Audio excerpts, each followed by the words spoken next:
Now, the danger of climate change is constantly in the headlines and is something we as adults are expected to be worried about. But at just 8 years old, our next guest not only worries about climate change, that he's actively doing something about it. And Frankie Mullins has written his own song in the hope of raising awareness around this ever-growing threat. And so the video comes back, and then you're thinking, well, actually, this could work on the World Wildlife Fund's social media pages. Absolutely. At that point, it was really, when the video came back, it was kind of like, OK, well, maybe this could be Frankie's next fundraising project. It wasn't much more than that. You know, obviously, WWF had been very supportive of Frankie. And, but when the video came back, it was such a moving message, and I could see from the reaction of others that I actually contacted BMG, the record company. And 24 hours later, we had a message in the inbox. In your own life, you've made little changes because it's the little changes that make a big difference, isn't it? That's it. Yeah. But what do you do? What sort of things do you do at home to... What little changes do we make? Yeah, we try not to use our car so much. We try not to use so much plastic. You're managing your expectations, shall we say, because, you know, this is suddenly people are starting talking about a Christmas #1, which would make you, I think, one of the youngest artists in history ever to have done such a thing on the charts. But are you thinking about stuff like that? Yes. Good, good. So you'd love it. Be. Yeah, you'd love it to be successful. Because not only is it a lovely song, but also it's you know, this is the message that couldn't be more forefront and all. Yeah, absolutely. And I think it's such a sweet way of delivering that message. 10 years ago on this very programme, I met a young baby, 20 months old, so not even 2. Mason White, and Mason was described as a butterfly child. He had butterfly skin. It was an incredibly rare condition at birth. So the skin would flake and blister at the slightest touch. And here's a progress report. 10 years on, 1 decade, Mason has defied the odds to actually walk. He's top of his class, and he participates in lots of sports at school. And we're delighted to say, all grown up, here he is. He joins us now alongside his mum, Kerry. And, mate, very, very good to see you. Very, very good to see you. See, unlike the last time, you can talk this time. That's good. That's it. There's lots of people said you wouldn't be able to do lots of things you can do, and I know it's not easy, right? So there's no point just saying, wow, this is fantastic. But it's a tremendous tribute to you that you battle through, and you're determined this isn't going to hold you back, aren't you? Yeah? Well, look, you're 10. We know someone who's double your age, knows all about this as well. And he's 20 years of age. And his name's Mo. You'll have seen him on This Morning before.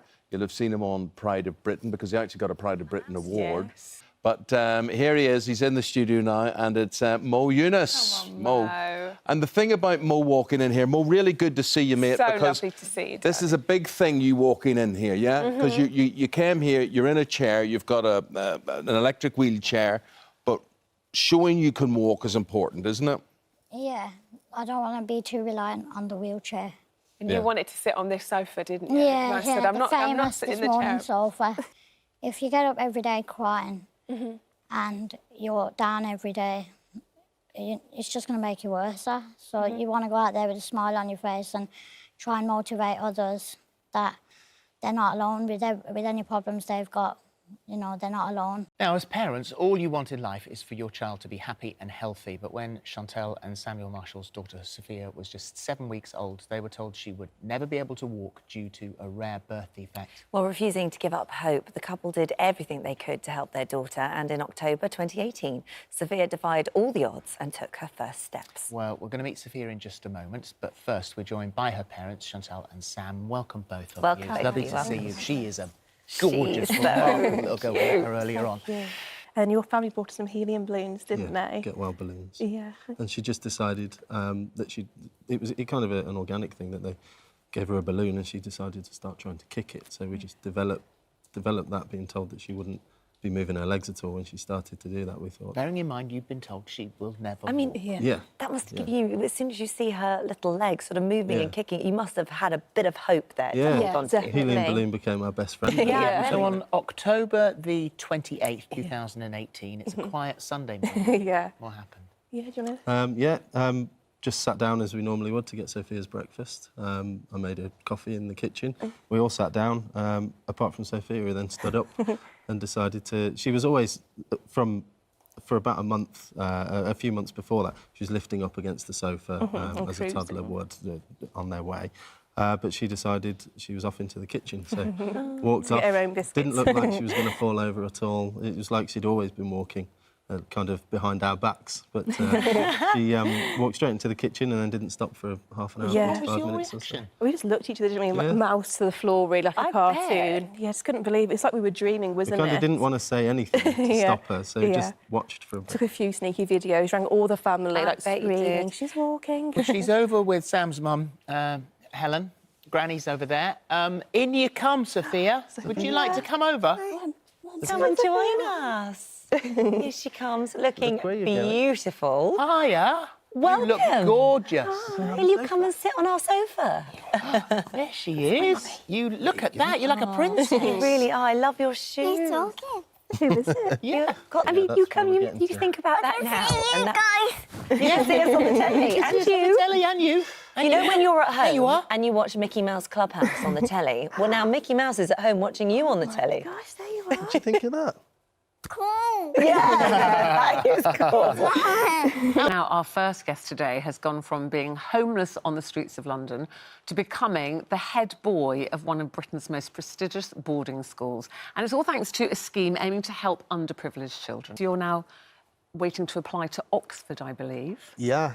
So what an extraordinary change from being homeless when you were very young to now being the head boy of this boarding school and applying for a place at Oxford. Do you have to pinch yourself sometimes? Yeah, I mean, especially being on TV now, you know, pinching myself all the time. And, you know, we've talked to Julian off set and things, and, you know, you're a very impressive lad and you're a very likeable lad as well. But is this like a social experiment? Is it an academic enhancement for him? What, he still has to go back and be Julian with his family in Roehampton. You've taken him and you've put him in an environment which he's not used to. And then maybe, Julian, what I'm worried about, do you become alienated from the environment that you know and the friends and the family that you know? I mean, so initially it was very tough, but it was not necessarily in the way that you may think. I think the idea is that, well, the assumption is that you go to a place where many people are much more fortunate than you have been in your childhood and your upbringing, and you're immediately alienated by the people around you. But what happens is, yes, there's a culture shock, and that's the big thing, which really, which I was taken by.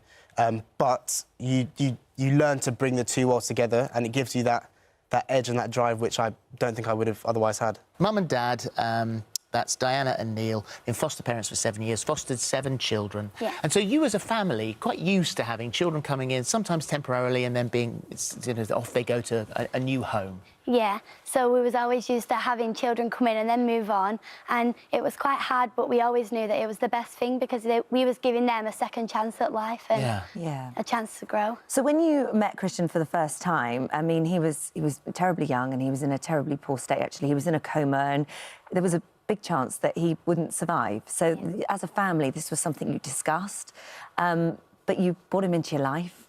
He came home with you, and really, although he wasn't hitting the same milestones as other children, he was hitting milestones for him that were a little bit of a miracle, weren't they? Yeah. It was a big discussion that my family had to make when choosing to take him, but immediately all of us said that we wanted to take him on and give him this chance at life to grow and develop.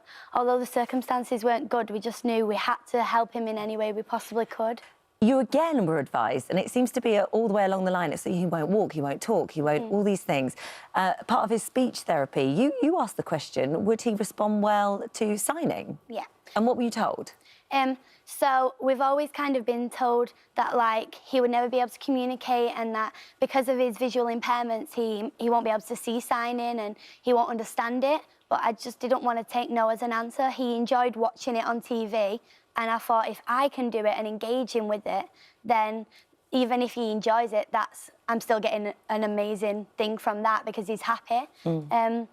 So yeah, I did sign in with him for like a year and a half before he did anything back. So, how did that happen for the first time? It must have been a hell of a shock, because he was desperate to communicate. Yeah, so he was, you could tell in his eyes and by the noises he would make, he just wanted to be able to talk to us. So we started signing around the house. So we would say every time his food was finished, we'd be like, oh, Christian, it's finished now. And then he'd smile, but he never did it. And on that day, he just signed it. And I was like, Mom, Mom, and I was crying my eyes out. I was like, come here, please, Christian, finish. And he did it again. And then from that day on, every time he'd finish, he would sign finish without us telling him. I've been loving your songs. All your singing is so good. Yay. You're a very talented boy. Say thank you. What he said. Oh, thank you. Thank you for being here. When you read something this morning, which was so lovely, that when you're in the car, there is a moment for you in the car when you're with him that it all becomes worthwhile. Yeah, so we're in the car and we're just getting about our normal lives, not taking in how beautiful life is, and then you turn around or you see in the mirror and Christy is signing along to a song, full passion, doing everything that we were told he'd never be able to do, and that moment for me is just what makes life amazing. And then he turns around and says, I love you. Oh, yeah, and that is the cherry on the top. When he sees me looking and I'm like nearly crying again, he goes, Jade, love you. You say it. Love you. And then he's added at the end of it, love you to the moon and back. Amazing. It gets me. Oh, my goodness. Oh, my goodness me. Now, you might recognise our next guest. 15-year-old Lewis Bailey appeared on our show last year after being told that he couldn't perform in drag for his school's talent show. Well, since then, Lewis's life has been somewhat of a roller coaster in a good way, and he joins us now alongside his sister Mariah to tell us what he's been up to. So the thing is, you've kind of got, at that time, you've got two separate worlds, really. You've got this school, which is sort of, you know, unaccepting and telling you that it's against the law, and then you're going home to this family who all know what you're about, know that this is totally natural, that they love you and they're encouraging, so much so that they're helping you to do it. So that must have been quite confusing in itself. Yeah, because obviously I'd be at home and I'd be dressing up, I'd be doing my makeup, doing my nails. I'd just be having the best time being accepted for once. But then I go to school, then it was just a different place for me. It's like I wasn't allowed to be myself. That head teacher has now moved on, and there is a new one, and there is a different policy. Oh, yes. The head teacher at my school is incredible. He is... I'd call him, like, my school best friend. I speak to him on the date, like, every day. I'll see him on the way out of school, say bye, we talk. He's just an incredible teacher, and he has even said they want to put on a show and actually let me perform this time. So life, really, I mean, from being on here and talking about this, I mean, you're lucky that you've obviously always had that inner strength where no matter what's being said to you, that you fight through it and you are who you are. But life has changed. Tell us about some of the things that you've been doing. Brighton Pride was quite a moment for you. Brighton Pride, over 10,000 people I performed in front of with After Arthur. It was such an incredible thing for me being able to perform in front of people that are just like me. I've been able to perform with some of the greatest drag names in history as well, which my life has just changed completely thanks to it, and I'm so grateful for it, actually. Are you a bit of a fan of Michelle Visage? Yeah. Are you? Michelle is amazing. She is. Well, have a look at this. Hey, Lewis, it's Michelle Visage. Mwah, sending you love. I read about your story and I've been thinking about you because I am so very proud of you. It's not easy to do what you've done. You carried on in the face of adversity. You took your drag self and you said, you know what? You're not going to stop me. I am just going to continue being me. And that is what this world is about. I just wanted you to know that I love you. I'm proud of you. You are perfect. You are beautiful. And Shantae, you slay, baby. Mwah! Oh, wow. There you go. Feel good? Are you all right with that tissue? I'm Poke your eye scared you're out. going to poke yourself in the eye. Well, how about that?